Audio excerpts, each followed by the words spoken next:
जय जय शङ्कर हर हर शङ्कर जय जय शङ्कर हर हर शङ्कर जय जय शङ्कर हर हर शङ्कर जय जय शङ्कर हर हर. ஸ்ரீ சங்கர சரிதம் தெய்வத்தின் குரல் 5ஆம் பாகம்.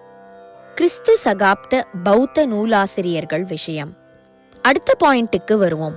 திங்நாகருடைய வைபாசிகம், அசங்கரின் சௌத்ராந்திகம், நாகார்ஜுனரின் சூன்யவாதம் ஆகியவற்றை ஆச்சாரியால் கண்டனம் பண்ணியிருப்பதால் கிபி 2 6ஆம் நூற்றாண்டுக்குள் வந்த இந்த பௌத்த சித்தாந்தங்களுக்கு பிற்பட்ட காலத்தவர்தான் ஆச்சாரியால் என்ற ஆர்கியூமெண்டை பார்ப்போம். மேற்படி சித்தாந்தங்களை ஆச்சாரியால் கண்டித்திருப்பது வாஸ்தவந்தான். ஆனால் அவற்றை சொன்ன திங்நாகர், அசங்கர், நாகார்ஜுனர் முதலிய சித்தாந்திகளில் எவர் பெயரையுமே ஆச்சாரியால் குறிப்பிடவில்லை. இந்த சித்தாந்தங்களும் சரி, இன்னும் நம் தேசத்தில் உள்ள அநேக சித்தாந்தங்களும் சரி, இப்போது அவை யாரார் பெயரில் பிரசித்தமடைந்திருக்கின்றனவோ அவர்களாலேயேதான் தோற்றுவிக்கப்படவில்லை. அவர்களுக்கும் முந்தி எத்தனையோ காலமாக அந்த சித்தாந்தங்கள் இருந்திருக்கின்றன. ஆனால் நன்றாக ரூபம் பண்ணி கோடிஃபை பண்ணி இல்லாமல் ஒரு மாதிரி வேகாக இருந்திருக்கும். அப்புறம் அவற்றை இப்போது நாம் தெரிந்து கொண்டுள்ள அந்த பிரசித்தமான சித்தாந்திகளே நன்றாக ரூபம் பண்ணி ஒரு கோட்பாடாக சாஸ்திரமாக ஆக்கி கொடுத்திருக்கிறார்கள். அத்வைதமும் ஆச்சாரியாலுமே இப்படித்தானே. அனாதி காலமாக இருந்து வந்த அத்வைதத்தை தானே ஆச்சாரியால் ஒரு கட்டுக்கோப்பான சாஸ்திரமாக்கி கொடுத்தார். அவரே அதை தோற்றுவிக்கவில்லையே. பூர்வ கால புத்தர்களும் ஜீனர்களும்.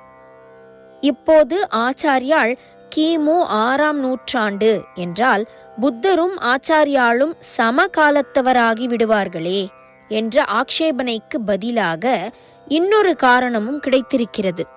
அது என்னவென்றால், புத்த மதத்தை கூட கௌதம புத்தர் என்பவர்தான் தோற்றுவித்தார் என்றால் அது தப்புதான் என்று அந்த மதஸ்தர்களே சொல்கிறார்கள். சுத்தோதனரின் பிள்ளையாகிய கௌதம புத்தர் 24வது புத்தர்தான். அவருக்கு முந்தி 23 புத்தர்கள் இருந்திருக்கிறார்கள். அதனால் எங்கள் மதமும் நீங்கள் வேதத்தை சொல்லிக் கொள்கிற மாதிரி அனாதிதான் என்று பௌத்தர்கள் சொல்வார்கள். இதற்கு ஆதரவாக நம்முடைய ராமாயணத்திலும் சான்று இருக்கிறது. பரதன் காட்டுக்கு போய் ராமரை திருப்பி அழைத்து கொண்டு வர முயற்சி செய்கிறான் அல்லவா? அவனோடு போனவர்களில் ஜாபாலி மகரிஷியும் ஒருத்தர். அவர் எதையாவது சொல்லி ராமரை பித்ரு வாக்கிய பரிபாலனத்தை விடும்படி பண்ணி அயோத்திக்கு திரும்பும்படி பண்ணணும் என்பதற்காக, அல்லது ராமருடைய வைதிக அபிமானத்தை லோகத்துக்கு வெளிப்படுத்தணும் என்பதற்காக ஒரே அவைதிகமாகவும் நாஸ்திகமாகவும் ஆர்கியூ பண்ணுகிறார். ராமருக்கு மகா கோபம் வருகிறது. அப்போது அவர் ஜாபாலியின் அவைதிக வாதத்தை கண்டிக்கும் போது அதை புத்தரின் கொள்கை என்றும், அப்பட்டமான நாஸ்திகமாகிய சார்வாகம் மாதிரிதான் அதுவும் ஒன்று என்றும் சொல்லி, இப்படிப்பட்ட கொள்கைக்காரர்களின் மூஞ்சிலேயே முழிக்கப்படாது, திருடனை தண்டிப்பது போல இவர்களையும் தண்டிக்க வேண்டும் என்கிறார். குறிப்பு: வால்மீகி ராமாயணம், அயோத்தியா காண்டம், 109வது சர்க்கம், 34வது ஸ்லோகம். இங்கே புத்தர் என்ற பெயரோடு புத்தருக்கு அந்த மதத்தில் வழங்குகிற இன்னொரு பெயரான ததாகதர் என்பதையும் ராமர் சொல்கிறார். இதனால் அப்போதே பௌத்தம் இருந்திருப்பது தெரிகிறது. ஆனால் கௌதம புத்தர் சொன்ன நல்லொழுக்கங்கள், புலனடக்கம், உசந்த தியானம் ஆகிய எதுவும் இல்லாமல் கண்டதே காட்சி கொண்டதே கோலம் என்ற கொள்கை போல் இருந்திருக்கிறதென்றும், அதுதான் மாறி மாறி சார்வாகத்திற்கு ரொம்பவும் மாறுபட்ட ரூபத்தில் கௌதம புத்தரால் பிரச்சாரம் செய்யப்பட்டிருக்கிறதென்றும் தெரிகிறது. ஜைனர்களும் தங்களுடைய கொள்கை ரொம்ப புராதனமானது, தங்களுடைய 24 தீர்த்தங்கரர்களில் கடைசியானவர்தான் இப்போது நாம் அந்த மதஸ்தாபக்காரராகச் சொல்லும் ஜினர், அதாவது மகாவீரர் என்கிறார்கள். புராணங்களிலேயே ஒரு அவதார புருஷராக சொல்லப்பட்ட ரிஷபர்தான் அவர்களுடைய முதல் தீர்த்தங்கரர். இதை ஒப்புக்கொள்ள யோசிக்கும் ஓரியண்டலிஸ்டுகள் கூட மகாவீரருக்கு முந்தியவராக 23வது தீர்த்தங்கரராக சொல்லப்படும் பார்ச்வநாதர் கிமு 9ஆம் நூற்றாண்டிலேயே இருந்திருக்கக்கூடும் என்கிறார்கள். பிரம்மசூத்திரத்தில் பௌத்த கண்டனம் வருகிறதே. கிருஷ்ண பரமாத்மா கீதையில் அந்த பிரம்மசூத்திரத்தை பிரம்மசூத்திர பதைச்சைவ ஹேத்துமத்பிர் வினிச்சிதைஹ என்கிறாரே. குறிப்பு 12.4. உதாரணம் பிரம்மசூத்திரத்தின் 2.3.45, 4.2.21. அதனால் பிரம்மசூத்திரம், கீதை எல்லாமே புத்தருக்கு பிற்பாடுதான் என்று வாதம் செய்கிறவர்கள் இந்த விஷயங்களை கவனிக்க வேண்டும். அவர்கள் சொல்லும் கௌதம புத்தருக்கு முந்தியும் அநேக புத்தர்கள் இருந்திருக்கிறார்கள், அவர்கள் சொன்ன பௌத்த மதமும் இருந்திருக்கிறது. ஆகையால் பிரம்மசூத்திரம் பண்ணிய வியாசரும் கீதை உபதேசித்த கிருஷ்ணரும் கௌதம புத்தருக்கு பிற்பட்டவர்கள் என்று கொண்டுவிட வேண்டிய அவசியமே இல்லை. இதில் கீதை விஷயமாக இன்னொரு சமாச்சாரம். ஆச்சாரியால் கீதா பாஷ்யத்தில் பிரம்மசூத்திர என்ற வார்த்தையை அந்த பெயர் கொண்டதும் அவரே பிரசித்தமான பாஷ்யம் எழுதியதுமான புஸ்தகம் என்றே அர்த்தம் பண்ணவில்லை.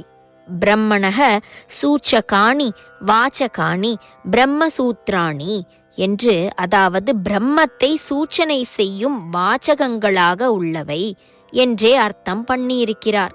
இதில் இருந்து கீதோபதேசத்துக்கு பிறகே வியாசர் கலி ஆரம்பத்தில் சதுர்வேத விபாகம் பண்ணி கொடுத்த போதோ அதற்கும் அப்புறமோதான் பிரம்மசூத்திரம் இயற்றினார் என்று ஊகிக்கலாம்.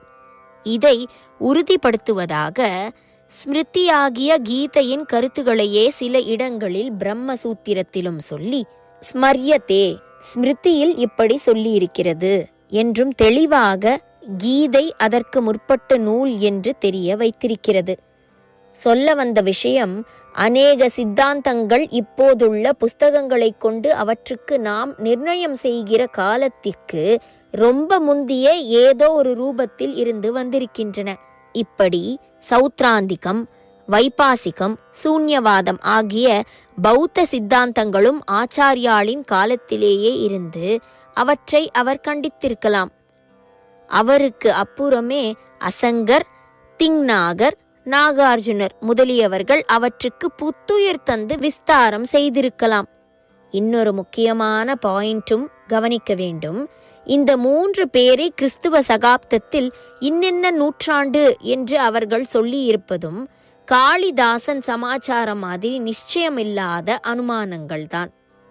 மேக சந்தேச்ச காவியத்தில் காளிதாசனே அஷ்டதிக்கஜங்களை ஒதுக்கிவிட்டு அந்த மேகம் மேலே போக வேண்டும் என்று சொல்லும் இடத்தில் திக்கஜம் என்பதை திங்நாக என்று சொல்லியிருப்பதை காட்டி பௌத்தரான திங்நாகரை ஒதுக்க வேண்டும் என்பதைத்தான் சிலேடையாக கூறியிருக்கிறார் என்று ஒரு அபிப்பிராயம் இருக்கிறது. குறிப்பு ஸ்லோகம் 14. அப்படியானால் நமக்கு காலம் தெரியாத, ஆனால் ஆச்சாரியாளுக்கு முந்தியவரான காளிதாசரின் சம காலத்தவராகவாவது திங்நாகர் இருந்திருக்க வேண்டும். நேபாள ராஜ வம்சாவளியின்படி நாகார்ஜுனரின் காலம் கிமு 13ஆம் நூற்றாண்டின் ஆரம்பத்துக்கே போய்விடுவதாகவும் தெரிகிறது. இப்படியெல்லாம் இதுதான் என்று நிச்சயமாக சொல்ல முடியாதவர்களின் காலத்தை கொண்டு ஆச்சாரியாள் காலத்தை கணிக்க பார்ப்பது கண் தெரியாதவனுக்கு வழிகாட்டியாக இன்னொரு கண் தெரியாதவனை அனுப்பி வைப்பது போலத்தான் இருக்கிறது. ஜெய ஜெய சங்கர, ஹரஹர சங்கர, மகாபெரியவாச்சரணம். ஜெய ஜெய சங்கர, ஹர ஹர சங்கர, ஜெய ஜெய சங்கர, ஹர ஹர சங்கர, ஜெய ஜெய சங்கர.